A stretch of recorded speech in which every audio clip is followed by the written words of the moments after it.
Long ago, people would look up at the night sky in awe. Frankly, not much has changed in that respect. We still look up at the sky in awe. What was different back then was that a lot more people believed that the motions of things like the moon, sun, and other planets and stars affected everything from their personal lives to the health of a nation and the entire world. As a result, astronomy, the study of celestial bodies and the universe, began less for scientific pursuits and more because of astrology. Astrology is a superstitious belief that things like the motions, positions, and relations of the planets, the moon, and sun can be used as a way to interpret or predict human characteristics, affairs, and activities. It is a pseudoscience, something that pretends to obey the rules of science and scientific principles. Astrology resulted from our need to explain the complex world around us in simple ways. Unfortunately, the world and universe is very complex and quite difficult to understand. Again, astronomy is a science that depends on objective and rational evidence. Astrology does not. The difference is not subtle and is very important. An astronomer uses very advanced math and science to interpret celestial events for objective scientific pursuits. An astrologer uses interpretations of celestial events in order to try and gain information into human endeavors. A comparison to blackjack is in order here. An astronomer is a card counter, someone who uses math to beat the casino.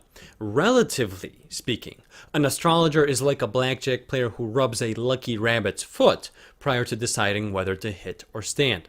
However, it used to be that ancient astrologers were akin to ancient astronomers. This occurred for many reasons. First, some ancient cultures could not write down their astronomical observations to find fault with their astrological predictions by looking back and reviewing their work. Others simply did not want to find fault due to their civilization's religious or cultural needs.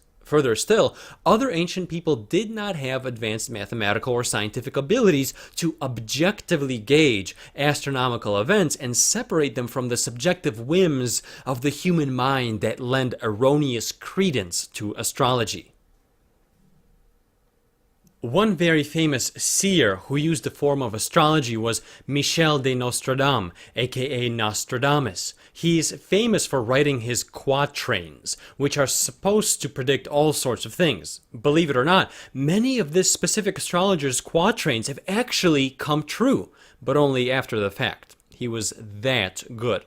This happens because these quatrains are so vague in their wording or so general in their scope that it's hard to interpret them. As a result, even a single quatrain is bound to predict something, somewhere, even multiple times.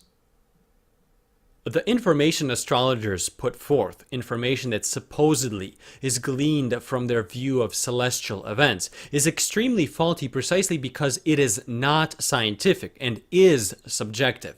First, so-called astrological forecasts are almost always painted with broad brushes. This is done in order to try and hit at least one correct prediction on the head, while simultaneously avoiding not predicting anything at all. The reason such a strategy works is because humans love to remember the correct, quote, predictions, despite their actual scarcity. This is why psychics also make a living.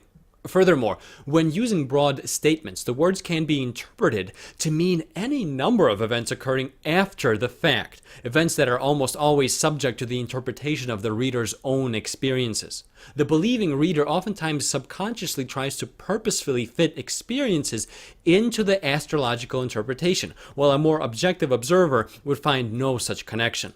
An example of such a statement would be a paraphrase from an actual famous astrologer's recent forecast for my sign.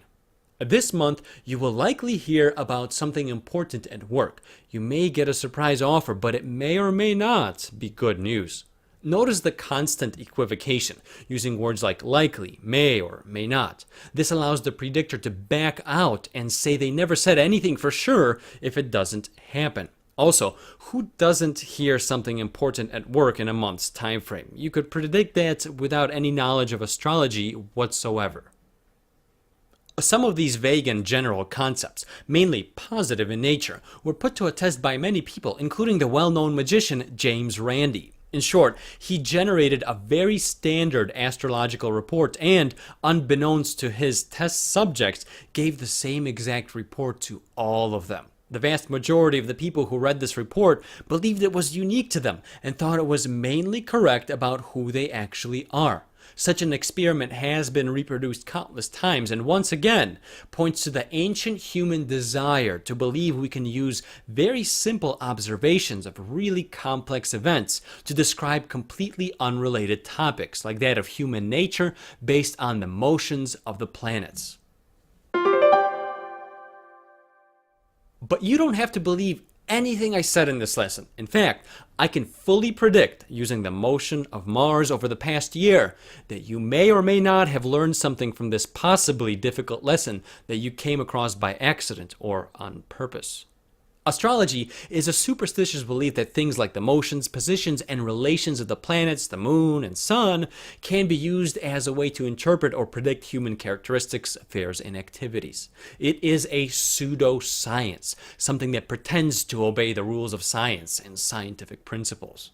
Long ago, astrology and astronomy were synonymous. The main motivation of ancient people's astronomical observations were not really scientific. They were astrological in nature. Ancient people wanted to explain complex things like human nature and their interactions with the world in simple ways. For many reasons, they were unable or unwilling to see that their astrological interpretations were anything but scientific. One very famous seer who used a form of astrology was Michel de Nostradam, aka Nostradamus. He wrote quatrains, many of which have come true after the fact. One reason astrology is still popular today is because it appeals to our ancient desire for simplistic explanations of complex events, many of which are beyond our control. If looked at closely, astrological forecasts are nothing but broad, inevitable statements anyone could think of, or they are so vague that they are of no actual use.